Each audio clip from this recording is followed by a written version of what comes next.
The post-up movement in your golf swing is a great way for you to be able to speed up your hands and your arms in your downswing and slow your body down simultaneously. So it's a multifaceted function that you're bringing to the table here.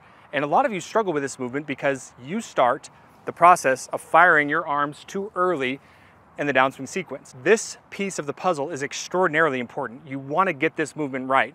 And if you tie this back into what we talked about last week with keeping your shoulders, your hands and your arms tension free, then you're going to feel what it's like to be able to produce a great deal of speed into your golf swing at the right spot, down here where it matters the most, at impact. Do me a big favor, head down below, make sure you hit the subscribe button. Make sure if you have any questions or comments, please feel free to post that stuff up below. I love to help people play the game of golf, and I love to make sure that you have all of those questions answered. Now, without further ado, let's get busy. When the post-up starts to happen, simply put, is when your transition is fully complete.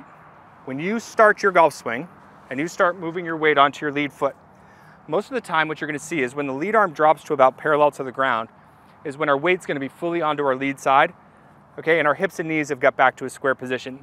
This is actually where the next movement in the golf swing is your post-up movement. So the post-up movement is simply a movement that's going to help you move down through the ground. So you're going to be pushing your lead foot through the ground, and at that same time, you're going to be rotating your hips open, which is moving your shoulders and moving your arms from that 9 o'clock-ish position down in front of your body. Now think about that. You've heard me talk about the 3 critical zones of the golf swing quite a bit. We have the slow zone up top, then we have that acceleration zone. This is a critical zone where our job is to get the hands and arms moving as fast as we possibly can and then slow everything down so that the golf club can start to release. Yes, I talked about keeping the hands and arms moving through the hitting area because the hands and arms will continue to move. They never really truly stop. But what actually slows the arms down in the golf swing is what your shoulders are doing. And how the shoulders are going to be influenced is how you're posting up. That's exactly what I'm going to teach you here today. But we're going to build this up in 3 critical pieces here. And we're going to be working really hard on the irons, fairway woods, and hybrids first before we start making the adjustment that we're going to need to have with our driver. We're going to break this up into 2 different sections, okay? But I want you to understand that as you go forward in today's drill, that if you were to cut me in half, my lead side of my body, so the left side of my body here as a right-handed golfer, is going to be my acceleration side. The trail side of my body is going to be my deceleration side.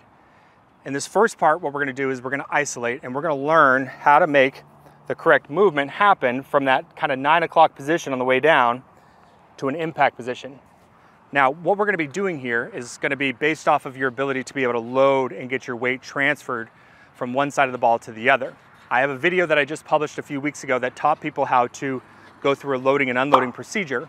If you have not yet seen that video, I would make a strong suggestion to you to go watch that first, because the information that I'm going to give you here today is going to make a whole lot more sense.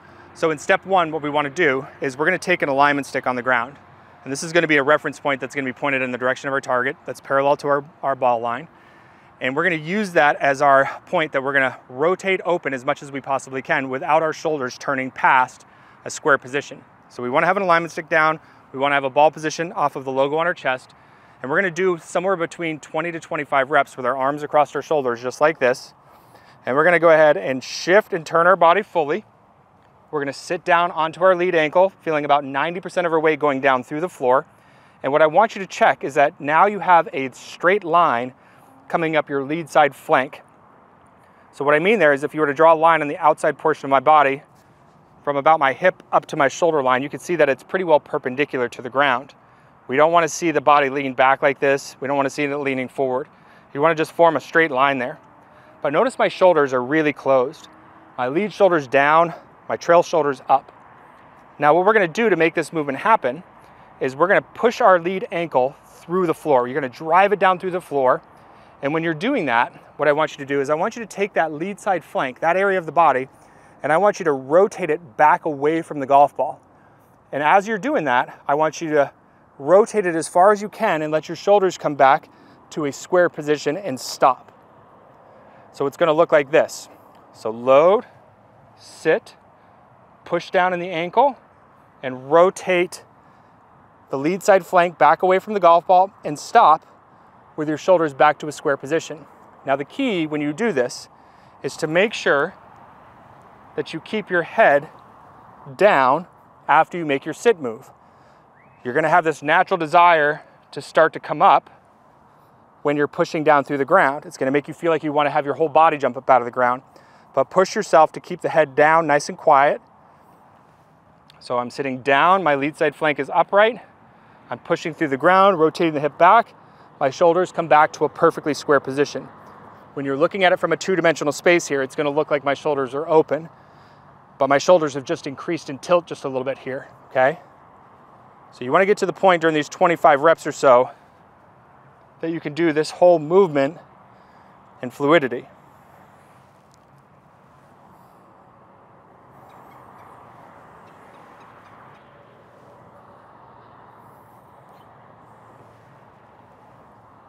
Make sure the lead side flank feels upright. Go slow a few reps just to make sure you're connected to it.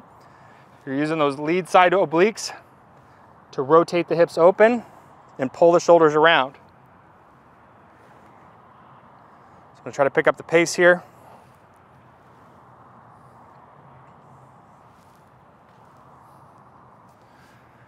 Once I feel comfortable with that, I'm gonna grab the golf club. But I'm not gonna have the club flipped over where I have momentum and inertia that's being generated from this movement that is gonna be hard for me to regain control of. So I wanna flip the club over, and I've got my favorite 6-iron out of my bag here today. And I'm just gonna go ahead and take my setup now, and I'm gonna do reps where I allow the butt end of the club to come down to impact, I allow it to fall, and I'm still working to try to get into that same position. And we're gonna do another 20 to 25 reps, just like so.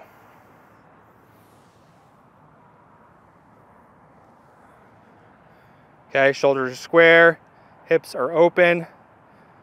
Okay, head stayed down. Lead side flank upright.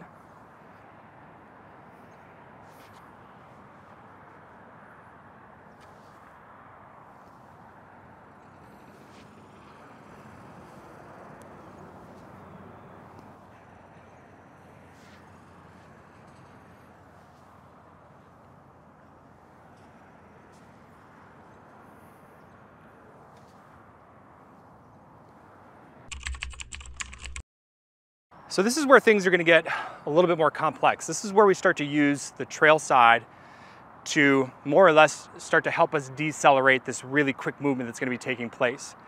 But when we do this, there's many different ways to think about how to use the trail leg, the trail hip, and the trail foot. You've heard me talk about in some videos where we talk about getting the right foot, the trail foot in my case, to be rolled all the way to the inside portion. You've heard me talk about turning the right femur in and getting it to a certain position and stopping. We're gonna use kind of a combination of those things, but we gotta remember that it's gonna be tied back to your DNA. The braking in the golf swing, the most important piece is when those hands and arms get down into that speed zone, this is where things need to slow down. And you're in a position where your trail side can really keep things moving for your body, where you can start pushing up off of the trail leg, move you into extension. You can start pushing your hips open even more than they need to, and make it very hard for you to get speed down here where it matters. So where we're gonna be looking for our braking mechanism to be really, really stable is from about right in front of our trail thigh here to just outside of our lead thigh when our hands get to about belt height. The swing is gonna be much longer than that, especially when we get the pace picked up here. But that's how I want you to think about this right leg function, or this trail leg function, as we start to turn through here and you start to feel what I'm about to demonstrate. Now, a good way to get kind of comfortable with this movement is to stand up vertically, 50-50, okay? And just put your weight on your trail foot. Now what I want you to do is I want you to take your trail ankle and I want you to roll to the inside portion of it. What that's doing is helping you get the weight moving this way, which is something that's gonna be happening in your transition. But as the weight starts moving to my lead side, if I take this right hip and this right thigh and this right knee, and I start to turn it in towards my lead side, then what happens is I get it to a point where it can't turn anymore. And what you see here is that my hips open somewhere about 20 degrees or so.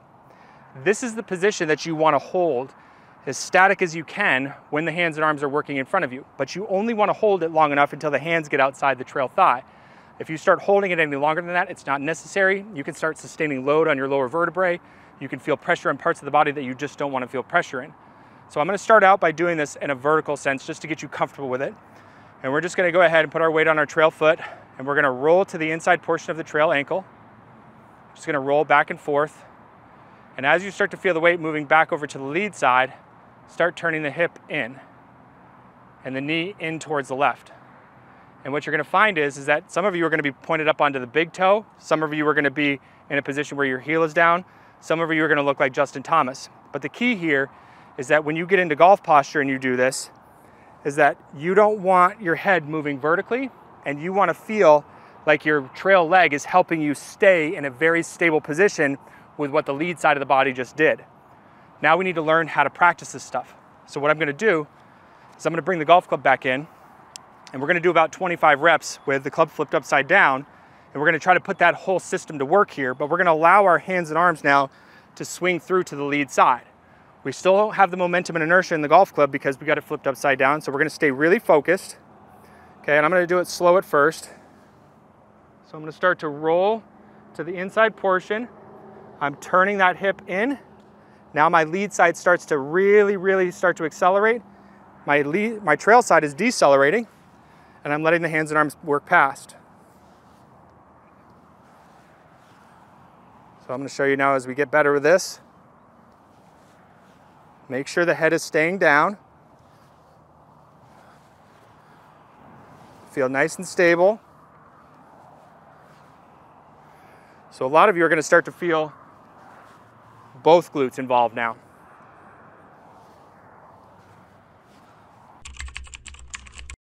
So here we are, it's graduation time.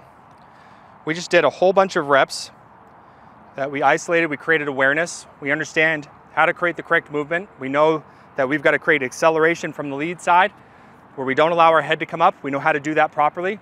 We know how to use the trail side as a deceleration model in that sort of swing. And now we're out here hitting golf balls. And I want to teach you how to practice this stuff with every club in your bag. But we're going to isolate, and we're going to do a 6-iron today, and we're going to do a driver because there's going to be a little adjustment when it comes to the driver swing. Now, understand the importance of coming out here and not setting your expectations through the roof that you're getting ready to go on the PGA Tour or the LPGA Tour, and you're going out there to try to get connected to the movements that you just built in the first place. So I want you to start out by going through the reps that you just did at your house by arms across the shoulders, bring the golf club back in, get connected to it, and when you get to the point where it's time to start hitting some golf balls, let's start out small and simple here at first, and let's do some reps where we have the club flipped upside on the right side. We're gonna go up to the top, we're gonna get into that 9 o'clock position, and now we're gonna start to rotate the hip open and push down to the ground simultaneously.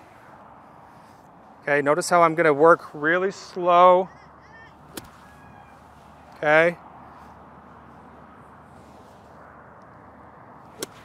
So now I'm trying to use a little bit of that deceleration from the right side here.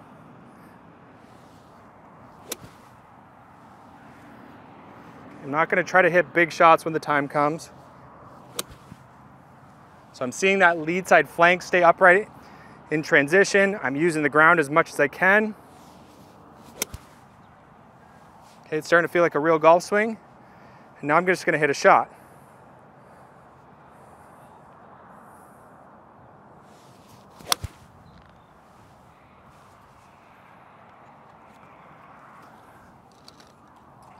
So it's a pretty good first go at it. Now,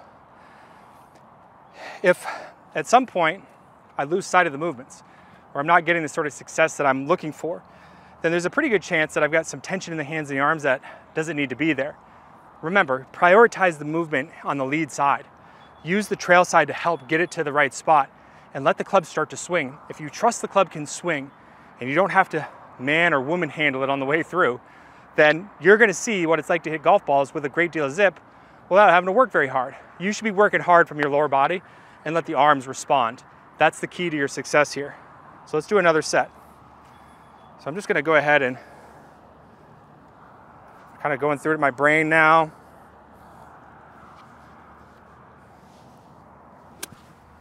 Okay, now I'm gonna put a real swing to it. Maybe a little bit tense in the hands and the arms there, so I'm not gonna reward myself and hit a golf shot.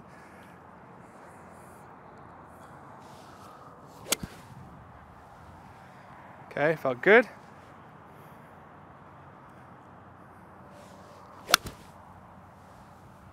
Now here's the fun part, is that I know every one of you at home is getting ready to go down in the comments and type to me, does this work with my driver? Yes, it works with your driver. But the big thing is I need to have a tee out here. So let's pause for station identification. So when you bring a driver back in your hands, the big key here is to understand that where you're going to be starting the post-up movement after transition complete is going to be a little bit different. If you remember, when I had you working with your irons, your lead side flank was going to be upright. Now with your driver, what we're going to do is we're going to widen our base up a little bit. And once we make our move in transition, we're going to allow our spine or that lead side flank to have a little bit of tilt away from the target. How much is going to be player dependent.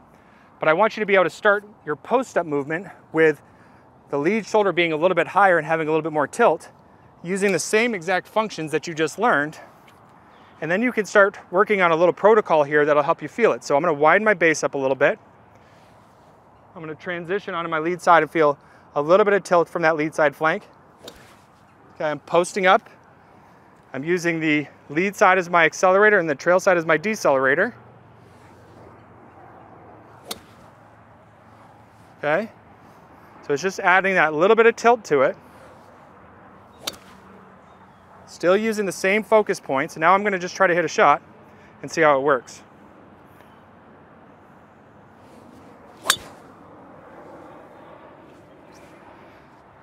I mean, I love when I actually can take my hands and arms out of the golf swing and I can start producing real efficient power again, because I overuse my hands and arms just like a lot of you.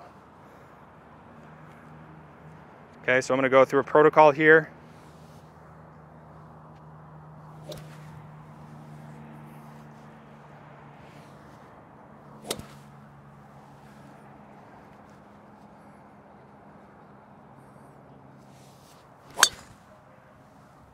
The most important thing you can do is learn the movement, get yourself in a position where you're connected to that movement, and start having some fun in this process. Get the golf clubs out, make sure you go out to the range or your simulator, or wherever you like to practice, and give yourself a little bit of grace. Your job is not to look at the results first. Your job is to go out there and try to connect to these movements, keep your arms and your shoulders tension free, start feeling what it's like to produce efficient speed. Efficiency is where it's at. If you do that, you're going to build the golf swing that you've wanted to have, that you were designed to have all along. And now you're going to be on your way to playing some of your best golf. Remember, leave us a like. If you have any comments or questions, please feel free to post that stuff below. If you need any further assistance, you know where to find me. Please feel free to come over to the website. We love helping you design plans that are designed perfectly for you. We want to see you play your best golf. We'll see you guys in the next video.